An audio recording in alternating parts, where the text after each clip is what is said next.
encuentros virtuales en neonatología y llegando ya al último encuentro. En nombre de Sanatorio Argentino queremos agradecer al doctor Gastón Pérez, quien es un gran colaborador de nuestra institución y de nuestro medio, quien hizo también posible que estos encuentros se llevaran a cabo. A través de él también agradecer al doctor Javier Meritano, Ricardo Nieto, Constanza Soto y en este momento a la doctora Sandra Machado, quien nos acompaña en el día de hoy para dar cierre con un tema muy importante que es encefalopatía hipóxico-isquémica. Para más o menos dar una idea, también nos acompaña en este momento el doctor Oscar Marconi, jefe de servicio de neonatología del Hospital Público Descentralizado Dr. Guillermo Rawson. La doctora Machado es médica neonatóloga de la Maternidad Salvat, miembro del CEFENI, Sociedad Argentina de Pediatría, médica de planta de la Maternidad Salvat. Además, queremos agradecer por este medio también a la doctora Marina Fernández, coordinadora del Servicio de Neonatología del Hospital Italiano de Buenos Aires, a la doctora Enzabela, que es nuestra representante acá en Cuidados Paliativos, y a la licenciada Teresita Laría, quien nos acompañó en otro encuentro extra de los viernes en duelo perinatal. Bueno, sin mucho más que aportar, damos inicio a este último encuentro. No sé si nos acompaña el doctor Pérez, o no sé, Oscar, si querés agregar algo. Fernando. No, yo de mi parte sumarme a los agradecimientos.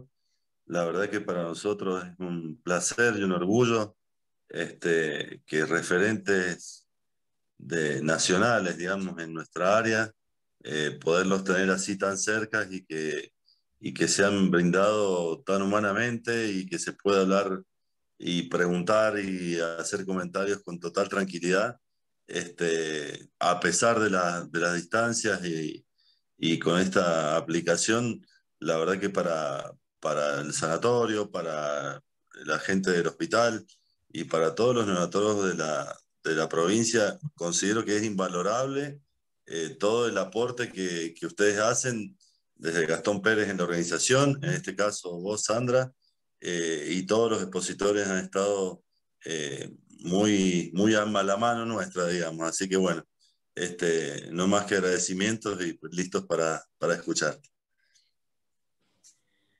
Bueno, gracias por invitarme. Gastón le dije que hoy nos acompaña en el cierre, así que por ahí seguramente después aparece al final.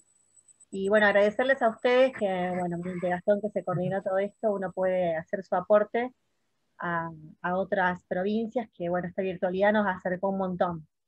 Así que, bueno, ahora voy a terminar de arreglar algo.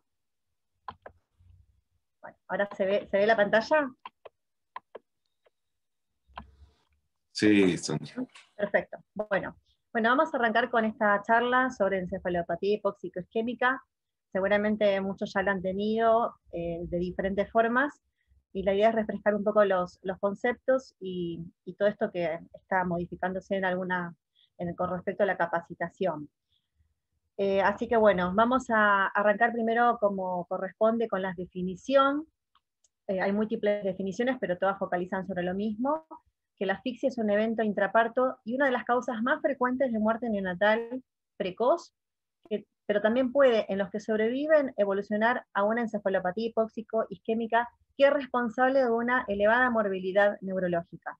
Esto es muy importante recordar que proporciona muchísima patología a largo plazo. Y la asfixia entonces se puede definir como una agresión producida al feto o al recién nacido por la falta de oxígeno o la falta de una perfusión tisular adecuada, ¿sí? Se va a acompañar con acidosis láctica en los tejidos, que luego se va a evidenciar en el laboratorio o en el estado ácido base, y también se asocia a hipoventilación con hipercapnia. Entonces uno va a decir que la encefalopatía hipóxico-isquémica es la principal causa de daño neurológico en los neonatos de término, a pesar del uso de la hipotermia como estándar de cuidado. ya sabemos que no alcanza la hipotermia, pero por lo pronto hay que empezar con esto como tratamiento, luego de poder identificar al paciente. Y esta incidencia de la encefalopatía hipoxicoisquémica va a variar en rangos de 1 a 6 por cada 1000 nacidos vivos en países desarrollados.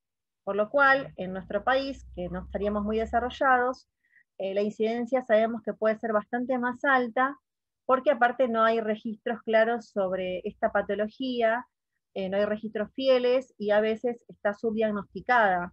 Por eso sabemos que el número puede ser más alto con respecto a esta asfixia.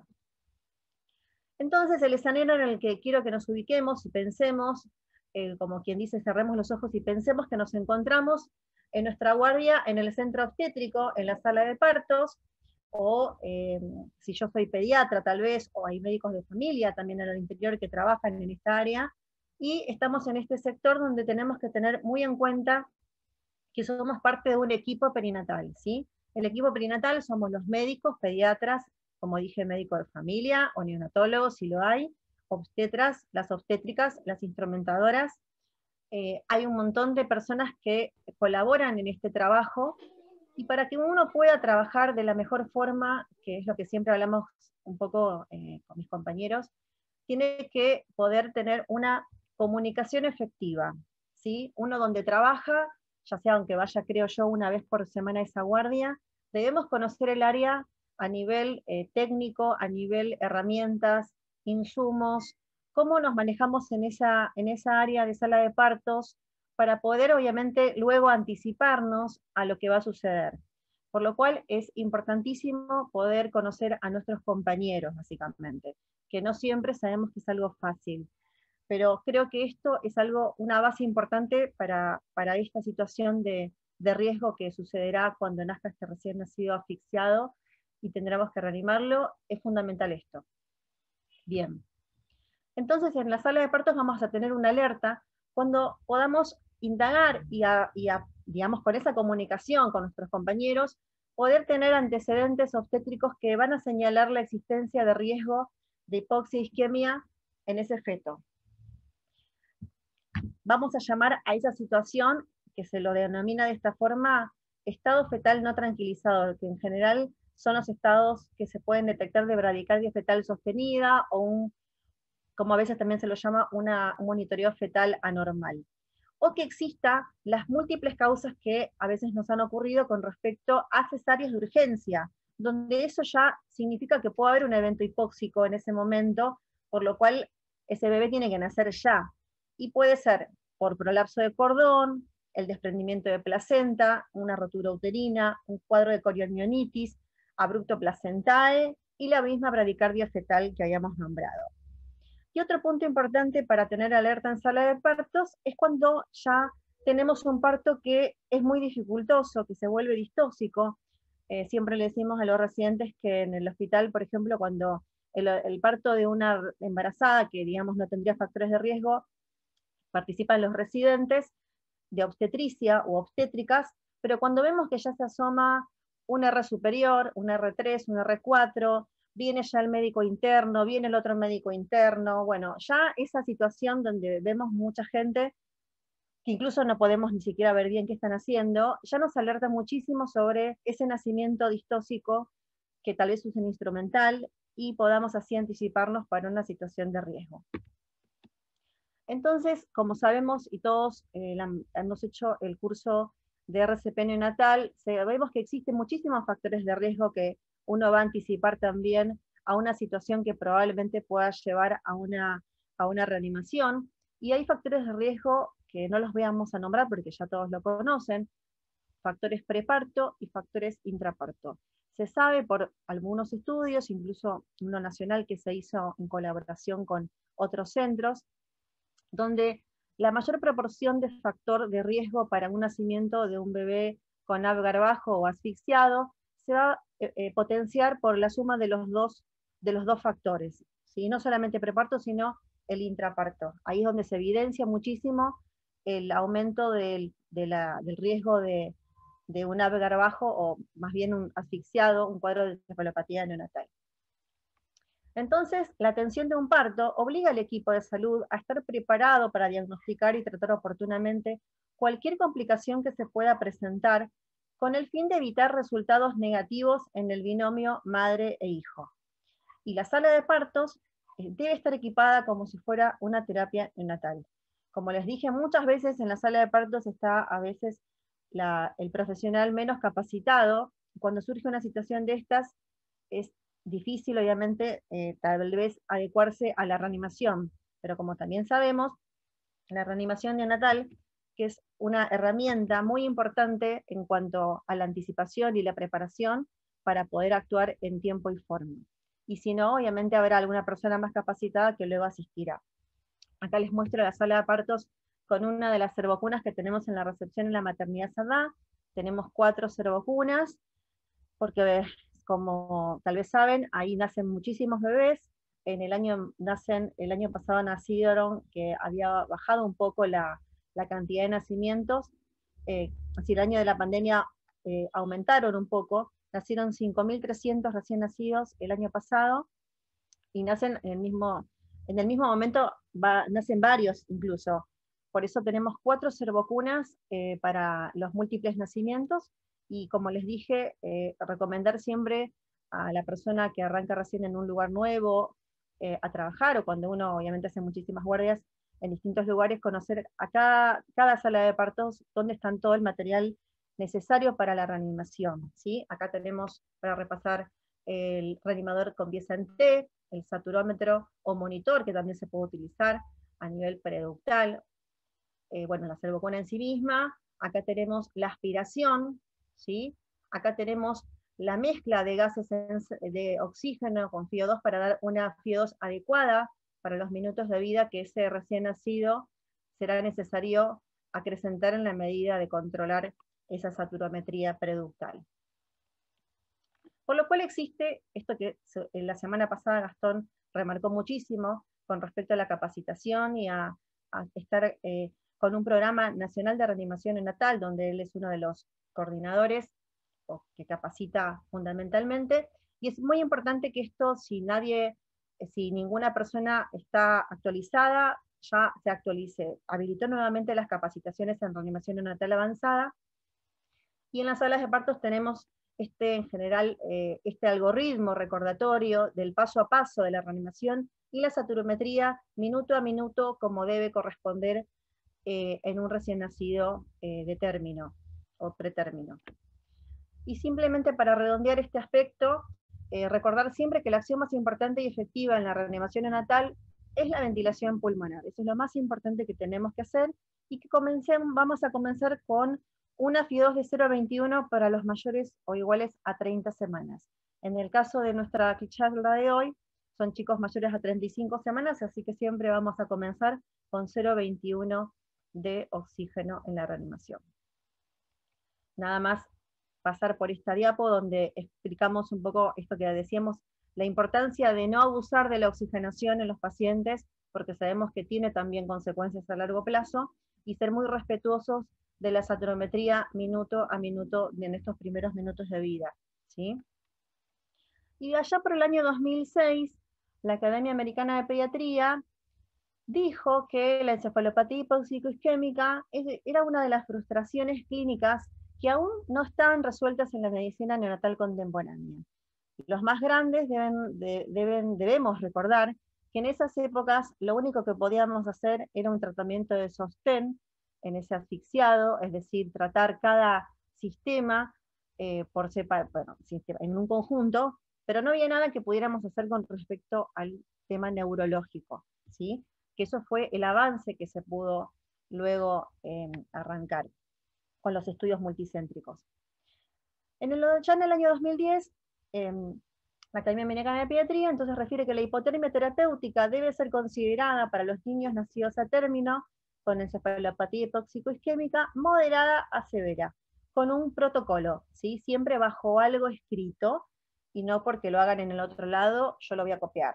Lo podemos copiar, pero siempre bajo un protocolo organizado y planificado para instrumentar, con un seguimiento de la evolución coordinado por un sistema perinatal regional que también es otro tema importante a destacar en nuestro país, a trabajar muchísimo. Entonces, ¿qué sería un cuadro de encefalopatía neonatal? ¿Sí? Se va a definir por la presencia de signos neurológicos que aparecen inmediatamente después del parto tras un episodio de asfixia perinatal, y que va a caracterizarse por deterioro del alerta y de la capacidad del despertar, va a haber alteraciones en el tono muscular, van a haber alteraciones en las respuestas motoras, en los reflejos, y en algunos casos pueden haber convulsiones. Todo esto se va a evaluar mediante una escala llamada de Cernat y Cernat, que justamente va a categorizar este cuadro neurológico, importantísimo para definir el tratamiento en estos pacientes. Entonces, la encefalopatía hipóxico-isquémica equivale a presentar un cuadro encefalopático más un evento centinela más un cuadro de acidosis profunda. Como les dije, creo que este cuadro, que después va a estar en las salas de partos, lo tenemos que tener siempre a mano porque obviamente no es fácil recordar cada punto de esta evaluación neurológica, tiene que estar en nuestras salas de recepción y en la terapia donde seguiremos controlando y tratando este recién nacido asfixiado. La escala de Cernat y Cernat, entonces es un cuadro que evalúa diferentes aspectos clínicos para evidenciar y ver el grado de compromiso que tiene este paciente respecto al cuadro neurológico, que puede ser un cuadro leve, un cuadro moderado o un cuadro grave. Nosotros vamos a iniciar un tratamiento cuando categoricemos a este paciente y solo se tratan los cuadros moderados y graves, y que son los que tendrían, digamos, a largo plazo un beneficio con el tratamiento que vamos a instaurar. El cuadro más beneficiado entre el moderado y el grave claramente es el cuadro moderado, el que tiene mejor respuesta y menor morbilidad neurológica. El cuadro leve, hay muchos trabajos que están evaluando el tema del tratamiento porque se evidencia que a largo plazo y en el seguimiento de pacientes que han tenido cuadros de encefalopatía leve, también tienen algún grado de secuela neurológica, tal vez leve, pero que cuando tenemos estos cuadros leves que aún no tienen tratamiento porque no están estandarizados a nivel internacional, que uno seguía con esas recomendaciones para hacer tratamiento, pero se está charlando si los cuadros leves también tal vez deberían ser tratados. Por lo pronto, lo que se habla con estos cuadros leves es que deben tener un seguimiento estricto, un seguimiento para que justamente si detectamos algo se pueda intervenir en ese seguimiento con el pediatra. Cuando tenemos entonces el nacimiento de un paciente con estas características de un cuadro neurológico, que puede haber tenido un evento centinela,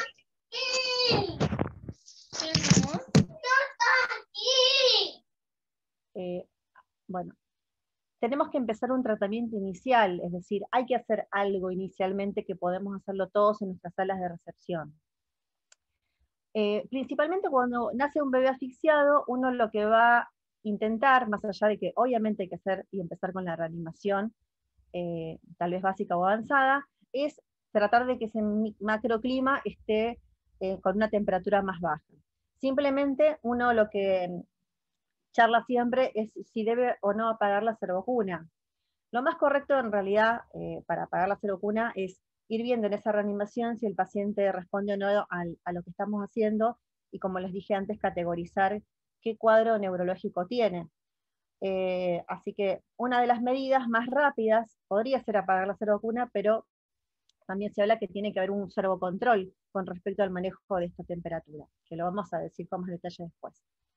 Como dijimos, la reanimación debe comenzar con una FiO2 de 0,21, porque estamos hablando de recién nacidos mayores a 35 semanas.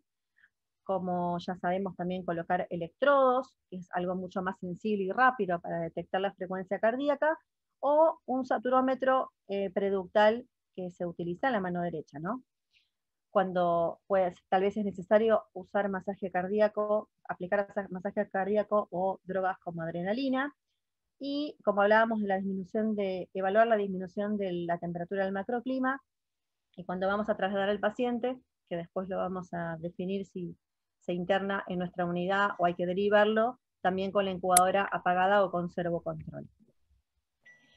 Y bueno, vamos a hacer un repaso rápido de qué significa este evento que ha pasado en este recién nacido, cuando nace de esta forma, ¿no? ¿Qué es lo que pasa? ¿Por qué llegamos a este cuadro neurológico?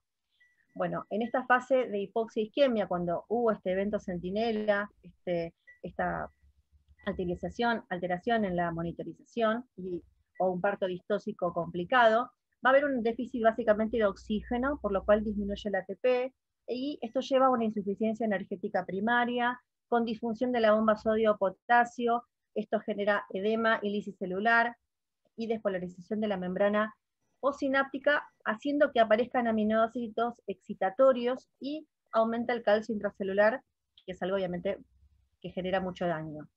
Ya en la fase siguiente, que ocurre las primeras 6 a 24 horas, que esto seguiría claramente si no pudiéramos hacer ningún tratamiento, va a haber un aumento en la oxigenación en las células y en los tejidos, donde puede haber una resolución parcial del edema y de la acumulación de los aminoácidos excitatorios. Y existe acá una rápida recuperación del metabolismo energético.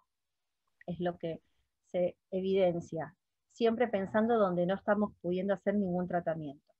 En la fase que sigue, que es la fase secundaria, que ocurre entre las primeras 6 a 24 horas y puede durar días, va a haber una disminución del ATP y aumenta el fósforo intracelular. Esto es una insuficiencia energética secundaria donde va a activar distintos mecanismos de daño, que tienen que ver con la excitotoxicidad, con el estrés oxidativo y daño mitocondrial, de esto se habla muchísimo en distintas patologías también, del estrés oxidativo, con la bendita cascada inflamatoria, que sabemos del daño que puede generar en esta etapa y a largo plazo, y la muerte celular. Y por último tenemos la fase terciaria, que esto puede durar tanto semanas, meses y a veces hasta años post-evento asfíctico, donde acá el daño va a generar gliosis reactiva, activación de receptores proinflamatorios y los cambios epigenéticos, ¿sí? Que también de esto se habla muchísimo en esta época con respecto a lo que significa el nacimiento, el embarazo, el nacimiento y todo los primeros 2 años de vida, por lo menos para después ver el futuro de ese recién nacido. Entonces estamos hablando que tenemos un recién nacido asfixiado, que esto es una emergencia neurológica, ¿sí? Es algo que ocurre poco, pero cuando ocurre es algo terrible, y esto hay que actuar rápido porque es una emergencia neurológica. Actuar rápido nos habla de que tenemos un tiempo para poder actuar, para donde nuestro tratamiento va a hacer efecto y va a beneficiarlo a este recién nacido a nivel neurológico. Estamos hablando de un periodo de tratamiento que debe cumplirse en lo posible en las primeras 6 horas de vida. Y esto se va a hacer tratamiento con hipotermia, ¿sí? Poner al bebé en frío. Y se hace por un término de 72 horas, es lo que la bibliografía y la evidencia dice. Hay muchos trabajos que hablan de más tiempo, de una temperatura mucho más baja de la que vamos a nombrar ahora, pero lo que ahora se utiliza y lo que sí está recomendado es este tratamiento de hipotermia por 72 horas y haciéndolo en las primeras 6 horas de vida. Bueno, con respecto a la hipotermia, hay múltiples trabajos y metaanálisis que dicen que ya hace tiempo se dice esto, ¿no? Que es eficaz y segura, que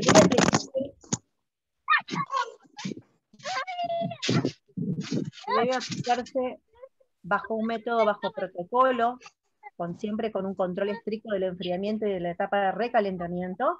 Se deben hacer en neonatologías que sean de nivel de alta complejidad o nivel 3, con un equipo que haga el seguimiento de estos pacientes a largo plazo. Se dice de 2 a 4, pero en general se orienta y se recomienda que sea hasta el inicio de la etapa escolar. Entonces, ¿qué paciente va a ser candidato a hacer hipotermia? Acá tenemos en el centro el aparato, puede ser cualquier aparato, hay distintas marcas, para hacer el tratamiento con hipotermia corporal total.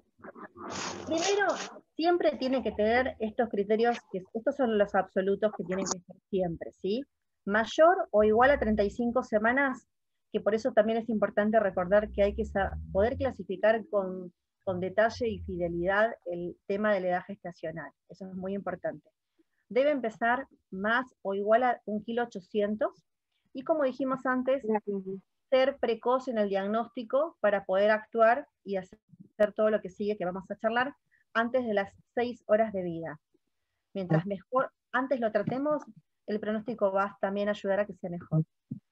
El otro punto que también debemos tener es el cuadro clínico de encefalopatía moderada o severa, dijimos que son los que se van a tratar, no así los leves. Esto también es otro criterio de ingreso.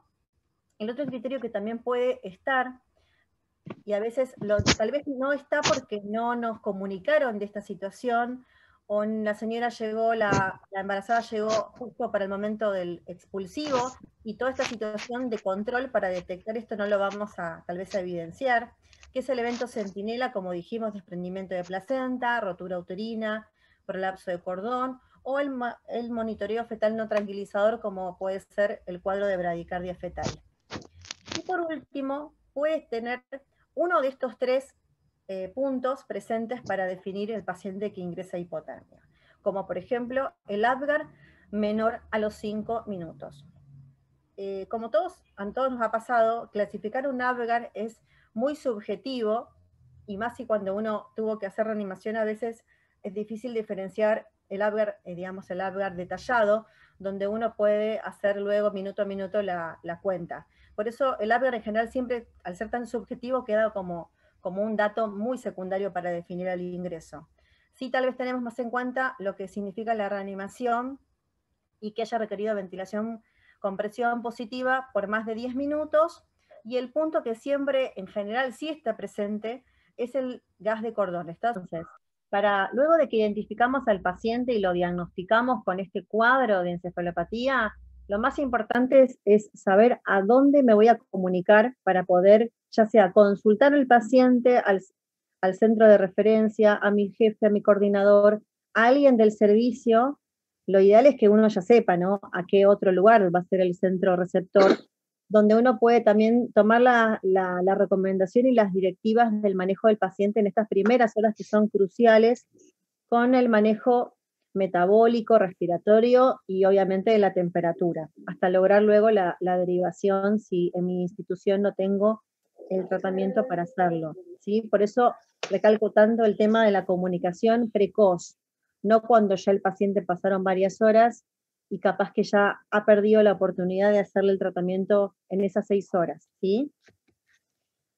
Entonces, luego de hacer esta comunicación a la UCIN o al centro de referencia sobre el traslado y contar siempre claramente las condiciones del paciente, importantísimo comunicarnos con la familia, porque a veces entre el afán, digamos, tanto trabajo y lo agudo de todo esto, nos olvidamos que está la señora en el quirófano, la señora en la sala de partos, el padre tal vez está afuera, y eso es un punto importante para que la familia esté avisada desde el inicio, informada sobre esta situación de gravedad del recién nacido y lo que vamos a hacer y lo que vamos a tal vez derivar. Eso creo que es fundamental, de que a veces nos pasa que nos olvidamos de hablar precozmente con ellos. Así que eso es algo importante. Luego, con respecto al traslado del paciente, uno, bueno, tiene más detalles sobre el traslado, que eso meritaría creo que otra charla. Hay que mantener las condiciones de hipotermia con servocontrol, con esa incubadora que se va a trasladar intrainstitucional o afuera, y solamente se le coloca un pañal. Se monitorea al paciente en el traslado, siempre todos los signos vitales antes de salir, en el traslado, y luego cuando yo recibo al paciente, es importante rechequear los signos vitales de cómo me entregan ese paciente. Bien. Bueno, una cosa importante como que nos orienta mucho, no sé si seguramente muchos conocen el famoso AINCORN, que es un esquema para trabajar en cuanto a algoritmos de pacientes con distintas patologías, y hasta que uno logra tal vez hacer la derivación del paciente, hay muchos puntos que ayudan a tener como pautas rápidas de control, y donde también, por eso lo pongo como comparativo, el uso de esto de evitar las 7H, ¿sí? Estos objetivos que tenemos que poder cumplir, que hay que evitar que el chico esté hipertérmico, ¿sí? Es algo fundamental que el chico se sobrecaliente, este bebé, porque encima sabemos que esta hipertermia le va a hacer daño, porque justamente queremos llevarlo al otro extremo, a la hipotermia. Por lo cual no tenemos que dejar que tenga más de 37 grados, ¿sí? Y la hipotermia profunda, tiene que mantener una temperatura mayor a 35 grados, que no es algo fácil porque el recién nacido asfixiado, simplemente por esta desregulación ya central que tiene a nivel central, ya le baja la temperatura sin hacer muchos cambios. Por eso hay que estar muy, muy estricto con este control térmico hasta que logre la derivación o la internación en mi hospital. El tema del manejo respiratorio es muy importante saber que no tienen que tal vez intubarse todos estos recién nacidos. Y más porque cuando encima uno lo ventila, hay que evitar estos extremos a nivel de manejo de oxígeno y de CO2. Hay que evitar la hipoxia, que esto lo sabemos con todos los pacientes, mantener un rango de saturación adecuado según sea término o pretérmino. El tema de la hipoglucemia es algo fundamental, considerar colocar a veces en la misma sala de partos un catéter umbilical, si vamos a tal vez tardar en decidir si se interna en el hospital o en otro, por lo cual es importante ya administrar un flujo de glucosa adecuado, evitando valores menores a 47 miligramos por decilitro, evitar, como les dije, la hipocapnia. Ya de por sí estos pacientes tienden a tener hipocapnia central por su cuadro neurológico, por eso es necesario usar tal vez parámetros muy bajos o los mínimos indispensables para este pulmón, que en teoría no tendría daño. También hay que evitar el tema de la hipotensión, que eso manejaremos según el rango de edad gestacional, el tema de la tensión arterial, que podamos hacerle el control de ese signo vital tan importante. Y a nivel metabólico, así como controlamos la glucemia, es importantísimo también el control de la calcemia, que está bastante también afectada cuando tenemos una asfixia y un evento de este tipo con calcios iónicos menores a 1. Entonces, ¿qué es lo que hace la hipotermia que, digamos, es importante instaurarla como tratamiento? Sabemos que es la única estrategia actualmente establecida para el tratamiento de la encefalopatía neonatal moderada y severa, ¿sí? Lo que hace es reducir el metabolismo cerebral, con un descenso del 5% por cada grado de temperatura en el paciente. Y va a ser más efectiva, el tratamiento va a ser más efectivo cuando es precoz y va a ser mejor en las formas menos severas de estos cuadros. Lo que vamos a hacer es el objetivo de temperatura central, que se utiliza el termómetro rectal, y en algunos casos, cuando es CoolCap en la cabecita, es esofágico, una temperatura entre 33 a 34 grados, con promedio 33,5, en el caso más que nada del uso de la temperatura rectal, y se va a hacer, como ya lo dijimos, un tratamiento por 72 horas. Igualmente, un 40% de los pacientes aún pueden fallecer o van a tener algún cuadro de compromiso neurológico. Por eso la precocidad del tratamiento. ¿Y cómo voy a realizar esta hipotermia? Acá tenemos el tema para tener en cuenta las dificultades de cuando ni siquiera tengo la forma de derivar al paciente o ver qué vamos a hacer con respecto a la hipotermia. Por eso es importante diferenciar esta hipotermia pasiva de activa. La hipotermia pasiva es para conseguir el enfriamiento de este recién nacido con encefalopatía hipóxico-isquémica y mantener estable este objetivo terapéutico que no debe ser, dijimos, no menor de 35 ni más de 37 grados, que muchas veces se logra apagando la servocuna y se hace con un control horario o con el servocontrol de esa servocuna en el traslado de la UCIN o cuando derivamos el paciente afuera del hospital. Esa es la hipotermia pasiva inicial que habíamos hablado. Cuando hablamos de hipotermia activa, estamos hablando del gol estándar, de lo ideal, lo que corresponde, lo que dicen las recomendaciones, que se hace en la terapia de nivel 3, en las terapias complejas, de complejidad, con un colchón para hipotermia, que lo que más se utiliza en general es el colchón para hipotermia corporal total. Como ya dijimos, temperatura rectal de entre 33 a 34 grados, con objetivo de 33,5. La hipotermia pasiva se va a conseguir mediante, es decir, no aplicando nada o retirando las fuentes de calor exógena luego de este nacimiento. Pero es importante recordar que si no se aplican fuentes de calor exógeno al recién nacido tras su nacimiento, su temperatura desciende un promedio de 1,5 grados en media hora, puede descender, pero esta reducción es mayor si encima hubo una asfixia durante es decir, solamente. Y se nos quedan con cuadros de hipotermias excesivas, por eso es importante el servocontrol. Aunque la hipotermia pasiva se considera común en los países con escasos recursos, de pocos ingresos, un metaanálisis que incluyó 7 estudios no observó una reducción de la mortalidad con esta modo de tratamiento para hipotermia. ¿Sí? No es algo seguro. Como decimos, la hipotermia activa es estándar y se considera que es activa cuando el enfriamiento se puede mantener con un objetivo central de 33 a 34 y el recalentamiento posterior se consigue con equipos específicos para este fin. Esta modalidad es la mejor, es la protectora eficaz cuando se aplica en los lugares adecuados, con equipos entrenados y con equipamiento y personal también entrenado.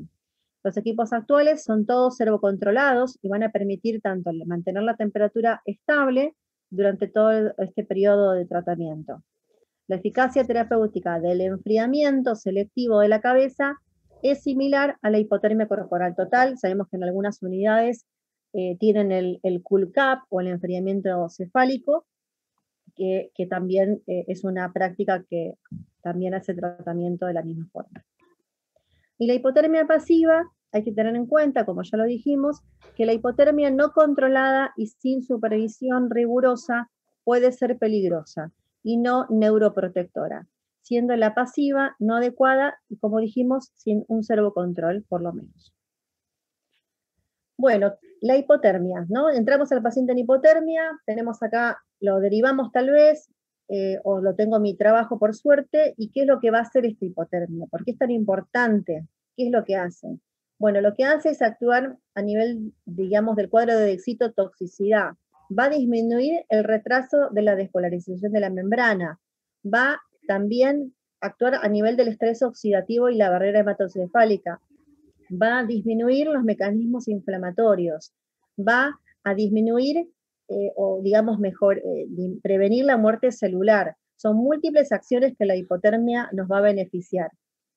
Acá, en este gráfico, bueno, tenemos distintos aparatos, algunos tal vez lo conocen. El de la izquierda es el que se conecta con el cool cap, el cefálico. Tenemos otro aparato, los dos de la derecha, que son los que hacen corporal total, que seguramente los conocen también. Bueno, y acá tenemos nuestro primer paciente, que hace bastantes años, en el año 2013, empezamos en la maternidad Cerdá a trabajar con la hipotermia corporal total. Como verán acá, siempre me gusta esta foto porque quiero recalcar muchísimo que no todos los pacientes necesitan estar en respirador, ¿sí? El paciente, como ven acá, no necesita oxígeno, no necesita soporte respiratorio, ¿sí? Este es el aparato que usamos en ese momento, el de hipotermia. Acá tiene su monitor multiparamétrico, indispensable que tenga el mejor monitor. Tenemos que poder tener unas vías centrales para tomar la actividad invasiva, idealmente. Acá tenemos la bomba de infusión, la servocuna, que como ven está apagada, y debajo del paciente, debajo de esta friselina, se encuentra el colchón de hipotermia. Y acá se ve el monitor de función cerebral, que también es importantísimo que lo tengamos como para hacer el control neurológico del paciente. Sabemos que no todos los lugares que tienen el aparato de colchón de hipotermia tienen el monitor, pero siempre lo ideal es tenerlo también. Y como ya saben, esta asfixia en el recién nacido se manifiesta también porque va a impactar en distintos aparatos. A nivel neurológico, aparte de tener la encefalopatía hipoxicoisquémica, vamos a tal vez con la ecografía evidenciar edema cerebral, pueden tener convulsiones. A nivel pulmonar, pueden tener fracaso respiratorio, por lo cual hay que ventilarlo. Pueden tener, al ser a veces meconiales, un cuadro de hipertensión pulmonar que no contraindica el tratamiento para hipotermia. A nivel cardiovascular, bueno, como en general tienen alteración funcional o cuadros de hipotensión, pueden requerir drogas vasoactivas. A nivel renal, insuficiencia renal aguda. A nivel metabólico, acidosis metabólica, hiper o hipoglucemia, hipercalemia, hiponatremia, hipocalcemia, todo lo necesario hay que corregirlo. A nivel gastrointestinal, disfunción hepatointestinal, puedan haber, que tiene que ver con estos fenómenos de isquemia y repercusión. En general ahí está el tema del ayuno y no ayuno, con respecto a la alimentación, que es otro punto siempre discutido. Y a nivel hematológico pueden tener plaquetopenia o un cuadro de coagulación intravascular diseminada. Así que todo esto hay que corroborar con los exámenes complementarios. Como les nombré antes, la utilización del monitoreo de la función cerebral es algo importante, indispensable, y siempre que obviamente podamos obtenerlo, va a ser mejor como otro mecanismo de control en esta evolución del paciente. Acá tenemos, esto también ameritaría otra charla en otro momento, pero tenemos diferentes patrones que uno va a evidenciar en este monitoreo de función cerebral. Como ven, el primer patrón es un patrón normal, el segundo, que es mucho como un cinturón ancho, es un patrón moderadamente anormal, o sea, también se le llama discontinuo. El tercero, miren cómo se ve la amplitud de la actividad cerebral, es muy escasa y es muy anormal y patológico, sabemos que este chico está muy, muy afectado. Y el último es el cuadro donde en estos espacios, que uno lo evidencia también con el vivo, como le llamamos, para ver el cuadro de convulsiones. Esto se va entrenando de a poco, no es algo que necesite siempre la evaluación de un neurólogo estrictamente, y ahora, como dijimos, con la comunicación muchas veces, cuando uno no lo sabe interpretar aún, manda el video al médico o neurólogo en ese mismo momento de la guardia y nos ayuda a orientarnos si es necesario. Pero bueno, como les digo, esto tal vez amerita otra charla, pero por lo menos quería que vieran que es necesario tener también este monitoreo de función cerebral, porque muchas veces el paciente no manifiesta ningún cuadro convulsivo, pero sí se evidencia en el monitor de función cerebral. Bueno, acá tenemos la foto de un paciente súper, súper crítico, donde yo, más allá de repasar qué es lo que tiene, por ejemplo, obviamente el equipo de hipotermia, el monitor de función cerebral, en este caso tiene el transductor de CO2, el monitor multiparamétrico, el NIRS, que es otro aparato que también se utiliza en muchos lugares, que es como, significa que lo que hace es medir la saturación regional de oxígeno a nivel cerebral, se utiliza en distintos, también a nivel renal o digamos, a nivel para ver el intestino también. Es un complemento muy importante que también se puede utilizar. Y como ven, está en el paciente en respirador. Como recordamos siempre, el calentador y humidificador deben estar encendidos, no tienen que estar apagados porque está en hipotermia. Acá lo tenemos al bebé en la cervocuna. Y acá tiene el óxido nítrico, que significa que es un paciente súper complejo, y no por estar con hipertensión pulmonar severa, no puede tener la opción del tratamiento con hipotermia, ¿sí? Y fundamental, como dijimos, el trabajo en equipo, porque bueno, acá hay mucha gente involucrada, enfermeros, médicos, técnicos, bioquímicos, radiólogos, mucha gente, y es importante recalcar esto. Bueno, simplemente para recordar que ya hace muchísimos años, cuando se evidenció después de los trials más importantes que hubo, el NICH, el TOB y el CULCAP, se evidenció que los pacientes que tenían la muerte y discapacidad, según la severidad de su cuadro de encefalopatía, obviamente les iba mucho mejor a los que habían tenido hipotermia con respecto a los que no lo habían tenido. Y a nivel de discapacidad y muerte a los 18 meses, también evidenció claramente que los que habían tenido hipotermia les iba mucho mejor a los que no lo habían tenido.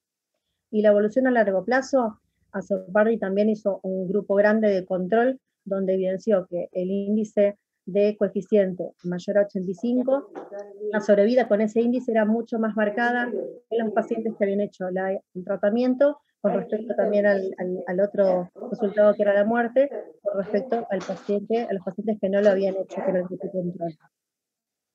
Y bueno, y luego tenemos esta fase que es súper importante, tan importante como la fase de enfriamiento, es la fase de recalentamiento. Luego de que terminamos nuestras 72 horas de tratamiento, se reinicia esta etapa, se hace con el aparato, en general uno lo puede programar, pero nunca está de más que sigamos haciendo nuestro control personal, donde vamos a aumentar medio grado por hora, uno lo puede programar, hasta que lleguemos a 36 grados, y esto puede durar entre 6 a 12 horas. La de Adabé tenía todos puntitos de amarillito, y la tuya no. Bueno, es importantísimo en esta etapa un control horario de los signos vitales, y como dijimos, es tan importante como la primera etapa de enfriamiento, la de recalentamiento. Y también lo que sabemos es que la hipotermia no presenta beneficio clínico significativo en aproximadamente la mitad de los casos, ¿sí? Es un valor bastante importante. Entonces, también se sabe que es necesario encontrar o optimizar una terapia eficaz que disminuya las secuelas neurológicas que derivan de esta asfixia perinatal, mediante la aplicación en combinación con la hipotermia. Y es lo que llamamos las terapias coadyuvantes. Todavía en las recomendaciones internacionales, por las cuales siempre nos guiamos, no tenemos algo establecido, pero están muchos lugares haciendo diferentes protocolos para ver cómo implementan distintos tratamientos coadyuvantes a la hipotermia corporal total, o a la hipotermia en sí. Tenemos en diferentes escalas que habíamos hablado de cómo actúa el tema de la asfixia. Por ejemplo, a nivel de la excitotoxicidad, pareciera que los gases nobles como el xenón podrían tener algún efecto, como les dije, todo en fases de investigación. A nivel del estrés oxidativo, la melatonina, el alopurinol, la N-acetilcisteína también podrían tener algún beneficio. A nivel de la muerte celular y lo que es neurogénesis, la eritropoyetina, si no me equivoco, el Hospital Garrahan está haciendo un protocolo con la eritropoyetina, y como dijimos, todas estas terapias son coadyuvantes a la hipotermia, no son para hacerlas solas, o por lo menos en los trabajos que se están estudiando, es la manera de hacerlo. Y las células madres, otro tratamiento que también se está estudiando, que actuaría tanto a nivel inflamatorio celular y lo que corresponde a la neurogénesis. Así que es algo importante a tener en cuenta. Y la maternidad cerda, para contarles que en el año 2014-2020, lo que se hizo un trabajo de investigación, que se están analizando los datos, con la infusión de células madres autólogas de cordón umbilical y placenta para los recién nacidos con encefalopatía hipóxico-isquémica, que es un estudio de seguridad y factibilidad, que se hizo en conjunto con el servicio de hemoterapia del Hospital Garrahan, donde lo que se hizo básicamente fue replicar un estudio de la Universidad de Duke, que se publicó en el año también 2014, que digamos que nos convocaron para poder participar, y como les dije antes, estamos en etapa de análisis de los datos. Esta fue la primer paciente que recibió las células madre de cordón umbilical, que como ven también fue un paciente con un cuadro moderado, no estuvo bien, se estuvo precozmente, y sabemos que su evolución es muy buena, y como les dije, se reclutaron 12 pacientes para esto, que están en seguimiento, y que sabemos informalmente que han evolucionado bastante bien. Y con respecto, bueno, a esto que ustedes conocen bastante igual, en este tipo de cuadros de asfixia, reanimación y demás, los pacientes necesitan hacerse laboratorios y estudios complementarios. Los que generalmente se van a hacer siempre desde la misma sala de partos es, como dijimos ya, el estado de ácido base, que según las primeras horas de vida y según el compromiso que tenga, lo va a tener bastante seguramente seguido, esa extracción de gases en sangre, y como para ver, dijimos, todo lo metabólico, ¿no? El ionograma, la glucemia, el láctico, el calcio, y se van a repetir según la evolución cada 4 o 6 horas, más frecuente tal vez. Hemograma, plaquetas, es importantísimo por la afectación que también tiene a nivel leucocitaria y de plaquetas. La PCR y hemocultivos, si también uno sospecha un cuadro de sepsis, lo tendremos que cultivar y medicar con antibióticos. Vamos a ver la afectación de los distintos parénquimas, tomando un hepatograma, LDH, el ionograma que ya lo nombramos, y el control de coagulograma. Si el paciente tuvo un cuadro convulsivo y quedó impregnado con fenobarbital, que es la primera droga que se utiliza en estos cuadros, tendremos que ver el dosaje de la fenobarbitalemia luego. Y las radiografías serán según la evolución clínica respiratoria principalmente, la ecografía cerebral, que es un método no invasivo que en general lo ideal es hacerlo en las primeras horas de vida, primeras 72 horas como mucho, para ver sobre qué, porque tal vez a veces en algunos cuadros no lo nombramos, pero la encefalopatía neonatal puede tener otro origen neurológico, por ejemplo, una malformación, y uno ahí lo va a evidenciar, obviamente, nos va a ayudar a darnos cuenta de esto. Según el compromiso del paciente, seguramente va a requerir un ecocardiograma Doppler, y más allá de tener el monitor de función cerebral, si lo tuviera, tendrá que hacerse también este paciente un electroencefalograma convencional, ¿sí? Para tal vez ya sea confirmar el cuadro neurológico que tiene, o tal vez ahí evidenciar alguna problemática. Y el otro estudio que también en algunos lugares sabemos que es muy difícil conseguir el turno, derivarlo y demás, es hacer la resonancia magnética de cerebro, idealmente entre el día 7 al 14 de vida. Esta resonancia, que es el estudio gold estándar para esto, la asfixia aguda grave se va a asociar con lesiones en ganglios basales, en tálamo, en hipocampo, en la corteza cerebral periurolándica, y con relativa frecuencia puede involucrar el tronco encefálico. Por otro lado, un insulto parcial prolongado o repetidas agresiones se van a asociar con alteraciones en la corteza y sustancia blanca. En topografía parasagital, generan territorios en fronteras vasculares, entre la arteria cerebral anterior y media o entre la media y la posterior. Y en muchos niños, ambos patrones también pueden coexistir. Acá tenemos una foto de las resonancias donde afectan la parte central o la parte de zonas limítrofes a nivel vascular. ¿Cuánto pesa? Bueno, y para ir redondeando todo esto que hablábamos, tenemos acá la fase, digamos, la etapa de recepción, y como para hacer un repaso final, la recepción, capacitación, estar prevenido e informado. Por favor, a la doctora Sandra Caeguara, que si puede apagar el micrófono. Bueno. Bueno, yo sigo capacitando. Luego de la recepción tenemos que definir el traslado del paciente con las características que habíamos hablado del servocontrol y evitar la hipertermia y todas las 7 fases que habíamos hablado. Empezamos la fase de enfriamiento, que en general ocurre rápidamente en el periodo de 30 a 40 minutos, en general no tarda más que eso. Luego del enfriamiento, la fase de hipotermia dura 72 horas, y la fase de recalentamiento suele durar entre 6 y 12 horas, es el promedio habitual. Y por último, y no por esto menos importante, es la etapa de seguimiento, ¿sí? Nosotros le vamos a dar el alta a un paciente con distinta gravedad, pero es muy importante que el paciente, si bien tal vez no lo tenga en mi institución, sí quede conectado con un servicio en otro lugar, si es necesario, donde tenga un seguimiento adecuado. El alta de este paciente con diagnóstico de encefalopatía hipoxicoisquémica obliga a la inclusión de este mismo en un programa de seguimiento multidisciplinario.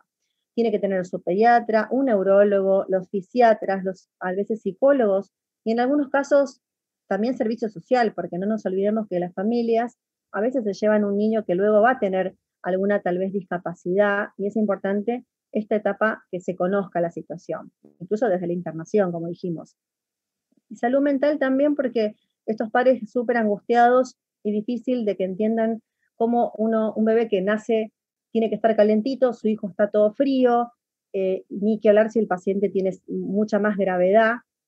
Es importantísimo el acompañamiento y que acompañen a su hijo también, que la neo no esté cerrada y que no puede ingresar para acompañarlo y que nosotros podamos informarle su evolución. Entonces, este equipo que se arma para el seguimiento es súper importante. Recordemos que las discapacidades tienen un impacto familiar y social, y por lo tanto es obligatorio pensar en un sostén, aun cuando las familias no manifiesten un requerimiento específico. Aunque no nos pregunten, siempre hay que ofrecer este sostén. Y como decíamos, es importantísimo que este seguimiento se haga hasta el inicio de la etapa escolar para ir detectando las distintas problemáticas y así poder actuar. Y bueno, y para cerrar, quería recordarles que existe una recomendación para este tratamiento de hipotermia, publicada por Archivos de Pediatría en el año 2017, desde el CEFEM, que bueno, se reunieron distintos coordinadores y jefes de servicio y referentes del tema, para poder tener esta recomendación, que la deben conocer seguramente todos ustedes. Y ahora, luego de 3 años, ya ahora 4, en el año 2020 se creó dentro del CEFEN un grupo de encefalopatía neonatal, justamente para poder actualizar y hacer una nueva recomendación que se está haciendo en este momento, esperemos que pronto se publique, para que puedan obtener el algoritmo de tratamiento a mano en la sala de partos, y esto se está haciendo en conjunto entre la Sociedad Argentina de Pediatría y el Ministerio de Salud, una recomendación que, bueno, falta un poco todavía, pero pronto va a estar a mano y va a estar buenísimo para que todos podamos hacer lo mismo en el país. Coordinan el grupo el doctor Juan Pablo Verazategui y el doctor Guillermo Colantonio, y acá tienen el mail, por si empiezan a surgir preguntas o consultas, pueden hacerlas a este mail, iponeosap@gmail.com. Y ahora sí, me despido. Muchas gracias por escucharme, y bueno, espero sus consultas.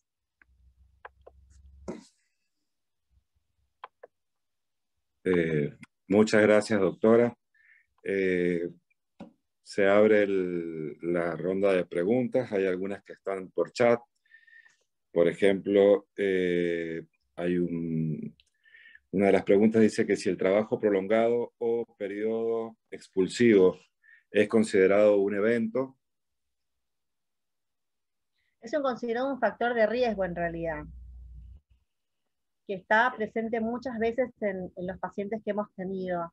Como yo les dije, a veces hay falta de información, porque la señora no llegó a hacerse un adecuado control del embarazo, y desconocemos a veces otras patologías que puedan influir en que ese parto expulsivo, el paciente termine con un cuadro de encefalopatía. Exacto. No sé si puedes ver ahí, doctora, si puedes ver, Sandra, todas las preguntas que pueden haber en el chat. Otra es la hipotermia en cervocuna o incubadora. La hipotermia muchas veces, lamentablemente, siento que depende de quien esté trabajando en esa guardia. Lo que siempre se hace por el tema del cáncer, en general son chicos de término, son chicos grandes, hay que canalizarlos, hay que hacer muchas cosas, se utiliza la cervocuna, que es algo súper práctico. Pero en general cuando utilizamos el colchón de hipotermia es difícil que a veces logre sostener una temperatura adecuada, porque la temperatura de la terapia no ayuda. Entonces ahí es donde la incubadora sería mejor. En nuestra experiencia, cuando utilizamos la cervocuna, lo que nos pasa, si nos pasa esto, ponemos una sábana plástica encima del paciente, como para terminar de generar ese microclima de temperatura de esa hipotermia más estable posible, para que no tenga que tener tanta fluctuación que no es buena, y uno ahí es donde a veces comete el error de tocar mucho el aparato, le sube, le baja, y eso no favorece. Pero lo podemos hacer de las dos formas, siempre teniendo ese cuidado de control. Y acá, si querés, voy viendo algunas preguntas. Sí, pues yo saqué unas acá para ir haciéndolas, pero sí, léela. No, veo lo de los micrófonos. Dice paciente que con encefalopatía hipóxico-isquémica que no realiza hipotermia activa. Si es necesario realizar la resonancia magnética a los 7 días. A los 7 o 10 días. Esa es una de las preguntas. Yo creo que si el Analgesia paciente de rutina.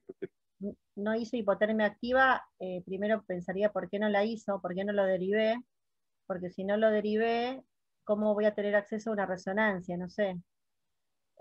Digamos, si no lo pude derivar para que haga el tratamiento, obviamente porque, no sé, por algún motivo no lo derivé, bueno, la resonancia como pronóstico a nivel neurológico se pide en esos días justamente por eso, porque más adelante en general los neurólogos le repiten la resonancia. Pero creo que es como un poco ambivalente esa pregunta. Lo ideal es que se hubiera derivado para hacerse la hipotermia activa. Exacto. Otra de las preguntas es que ¿qué analgesia de rutina están utilizando ustedes? Si el paciente en general no está con un cuadro de hipertensión pulmonar severa, utilizamos mínimas dosis de morfina para evitar mayor depresión a nivel neurológico con respecto a la respiración, porque así evitamos el uso de un respirador. Entonces indicamos morfina según las vías que tengamos en goteo o cada 4 horas. Bien. Y vamos luego catalogando, ¿no? Cómo está con los síntomas de confort o dolor que pueda tener ese paciente.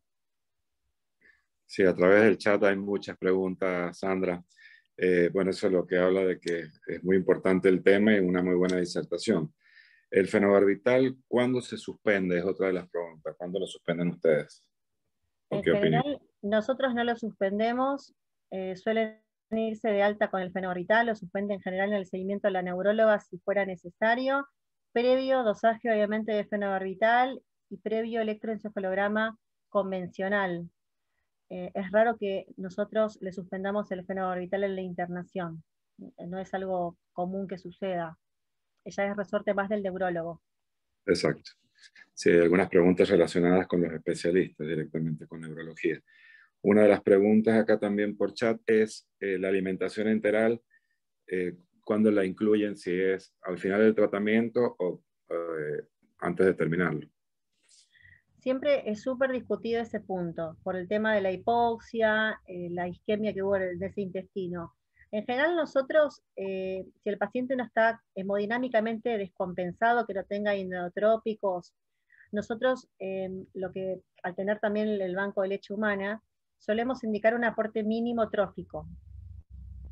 Pasadas las 24 horas, en general, o 48 horas, podemos llegar a indicar esto. No hay ninguna recomendación que por ahora diga que hay que hacerlo siempre o no. Es como que queda según la evolución del paciente y con qué dispongamos, porque muchas neos no tienen la leche de la mamá o leche humana fresca leche humana fresca o un banco de leche. Pero nunca, si el paciente está súper estable, tratamos sí de indicarle la leche humana en dosis de 15 por kilo, por ejemplo. Dosis bajas, pero no evitamos el ayuno propiamente dicho. Siempre que esté súper compensado hemodinámicamente, porque hay pacientes que tenemos así. Hay pacientes súper graves que es difícil, obviamente, pensar que le vamos a dar de alimentación por sonda, ¿no?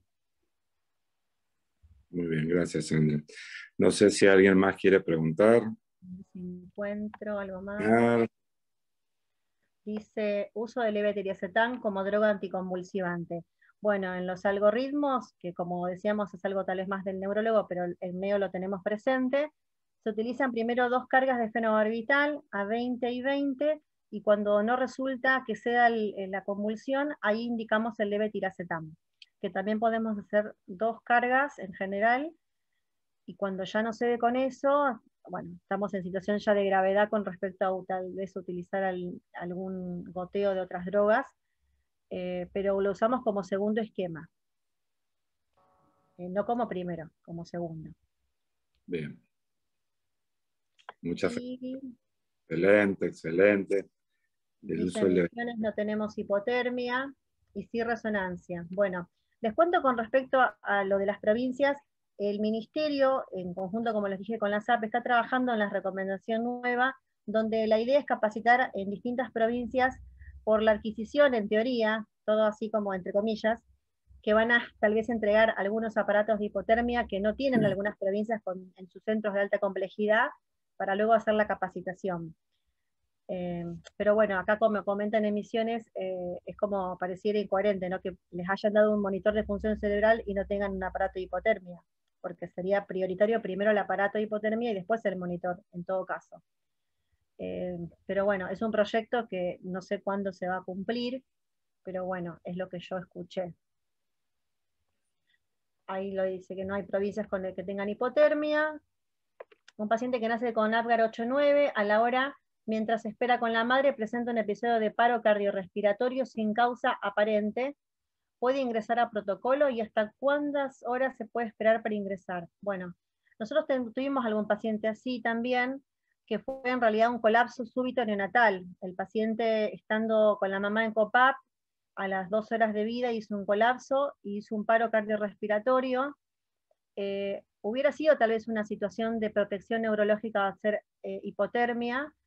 No está en las recomendaciones directamente para utilizarlo, pero es una opción de tratamiento, y ahí dice hasta cuántas horas. Incluso para hipotermia en sí, para los cuadros de asfixia, uno habla de 6 horas, pero en muchos otros lugares el paciente no puede llegar en 6 horas al lugar, llega a las 8 o 10 horas. Lo que hacen ellos no nos pasa a nosotros en general, tenemos un radio bastante chico en la capital. Lo que hacen es sostener esa hipotermia pasiva hasta que llega al lugar para el tratamiento activo. pero esta pregunta yo lo consulté también con otras personas que opinaban lo mismo, que no estaría mal hacerse ese tratamiento en una situación tan especial como esta, que bueno, que no es justamente lo que estamos hoy hablando, pero no desecharía esa opción.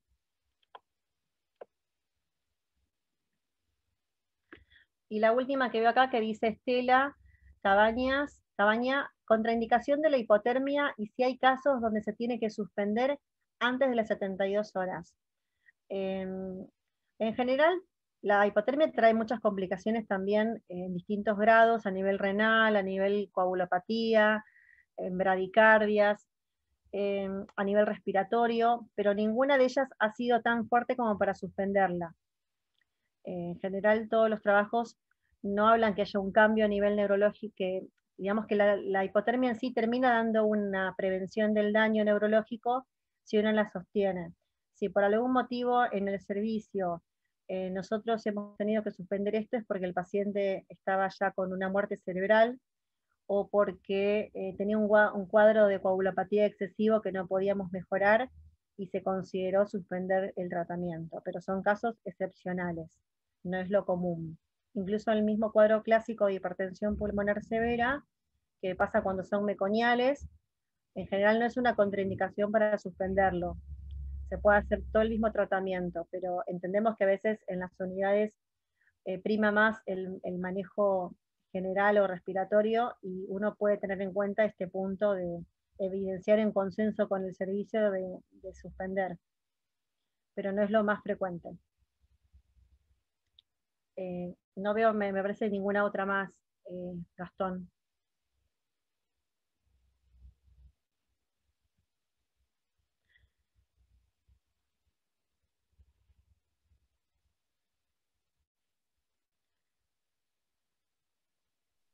Bueno. Yo tengo una pregunta. Sí, Fernando. Bien. Sí, ¿cómo va? Bien. Ahí recién en la, digamos, en la hipotermia pasiva sería, que no es una práctica, digamos, validada ni recomendada y demás, pero si tenemos un paciente para traslado, a la espera de... ¿Por qué razón la temperatura mínima es de 35 grados, siendo que en pocas horas ese paciente se le va a indicar temperatura entre 33 y 34 grados? No entendí por qué motivo, digamos. ¿Por qué motivo la mínima es de 35 grados, si bien uno sabe que queda a la espera de una derivación, digamos, y no como AUCAN de tratamiento, digamos? Pero no entiendo por qué razón, digamos, si uno tiene en forma pasiva llegar a esa temperatura de, no sé, suponiendo 34 grados, uno debería estar más contento que si tuviera 35 o 36. Pero no entiendo por qué motivo la recomendación mínima es de 35. Porque si vos lo dejás, Fernando, al paciente sin liberada la temperatura, se va a ir a 32 grados. Y después, cuando vos lo tengas que enfriar, esa hipotermia primero que es malísima también para el paciente. Y cuando lo tengas que recalentar, por decirlo de alguna forma, es otro proceso que también es malo porque estás haciendo al revés todo. Por eso uno trata de consensuar un rango de temperatura para cuando activemos la hipotermia, o simplemente como nos pasa, nosotros no le ponemos nada al paciente, el paciente en poco tiempo se enfrió, mucho más de lo que uno quiere sostener como control. Mucho más peligroso, digamos, estar en ese rango por el riesgo de que baje más. Sí, sí, así es. Esa es la respuesta que también se discutió bastante, el rango de temperatura que se va a poner en la recomendación. Bien. Ese es el punto. Bien. Muy bien, no sé si alguien más. Acá alguien dice, ecografía, supongo que será transfontanelar durante la hipotermia. Sí, si disponemos del ecógrafo siempre, es ideal hacer la ecografía, que nos va a demostrar si tiene edema, capaz es un paciente que tiene otra patología neurológica, o fue un stroke, también puede causar un cuadro similar, pero sí, hay que hacerla. Y si tenemos solo un aparato, que acá Rodolfo dice, tenemos un solo equipo de hipotermia y llevamos más de 24 horas en tratamiento y nace un segundo bebé hipoxiado, ¿es válido suspender antes del tiempo de tratamiento indicado? ¿Cuándo sería adecuado? ¿Hay alguna evidencia? Digamos que lo ideal es, ya sé que no es fácil, es disponer de un segundo aparato, porque en general uno lo alquila también, puede alquilarlo. Lo que nos pasó a nosotros, algo parecido, y lo que hicimos es, lo que se hace es poder mantener con una especie, como decíamos, una hipotermia pasiva al paciente, súper controlado en la terapia, hasta que, por ejemplo, en la mañana, que se puede llamar y alquilar el aparato, ponerlo en la hipotermia activa, y no hacerle perder la oportunidad a ninguno de los dos pacientes. Eso es lo que en la experiencia nos pasó, y siempre recomiendan que hagan el tratamiento completo, no suspenderlo, y así va a tener uno un mejor resultado, ¿no? Sandra, ¿cuántos años llevan ustedes en Maternidad Saludable haciendo este tratamiento? 8. 8. ¿Y qué resultados ya han tenido en los primeros pacientes que tuvieron tratamiento con hipotermia? Los pacientes con cuadros moderados, el 80% más o menos, tienen muy buena evolución. Es decir, si tienen algún grado de discapacidad es muy leve. Y ahí no conté a los que tuvieron células madre igual, porque eso es como aparte. Pero en general a los que les va bien son a esos. Hay un porcentaje de esos que, bueno, no les va igualmente bien. Y los graves en general sí tienen muchas más secuelas neurológicas. Los asfixiados graves, y obviamente hay muchos graves que han muerto, justamente por la gravedad multisistémica. Y el cuadro, y hay que resaltar mucho que los cuadros leves que no se han tratado, de que hay que hacerles un control, porque muchas veces aparecen con cosas, con alguna mínima discapacidad cognitiva, o motora, y cuando uno ve el historial cuando nació, que requirió reanimación, pero anduvo bien rápido y que quedó ahí, se relaciona con eso. Es lo que recalcan muchísimo, el tema este que se está viendo mucho, los cuadros leves. En algunos países, por Igual, ejemplo, me acuerdo que los metían también a los leves. En Chile, por ejemplo. igualmente a la hora actual hay recomendación para indicar en los casos leves. Yo un poco porque nosotros estamos bueno, en el Sanatorio Argentino, tenemos como derivación el hospital, pero el hospital, por supuesto, es sacarle, digamos, no quisiéramos hacerlo, digamos, de derivarlo al hospital, sino quisiéramos tener nosotros nuestro propio equipo de hipotermia, no por una cuestión de celos y más, sino bueno, para disminuir los tiempos, evitar un traslado. Por otro lado, destinar recursos a la población para el hospital, digamos, y por ahí los financiadores nos cuesta convencerlos de su uso. Quizás por ahí con casos leves se amplíe mucho más el espectro de su uso y justificar que de por sí ya está una terapia aprobada, pero justificar a nivel de costos de la compra y más. Pero digo, ¿se puede usar en casos leves o por el momento es algo no recomendado? Claro, por ahora no se recomiendan los cuadros leves, pero sí, por ejemplo, se recomienda que los leves tengan un monitoreo de función cerebral. Si uno duda y piensa que es un cuadro leve, que nadie sabe si se puede convertir, tal vez, porque un 20% se pueden convertir en moderados. Y si uno lo tiene monitorizado, con ese monitor de función cerebral, lo va a meter en hipotermia.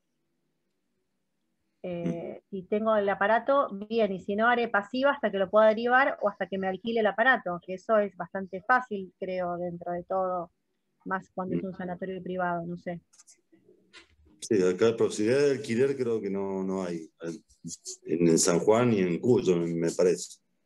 No.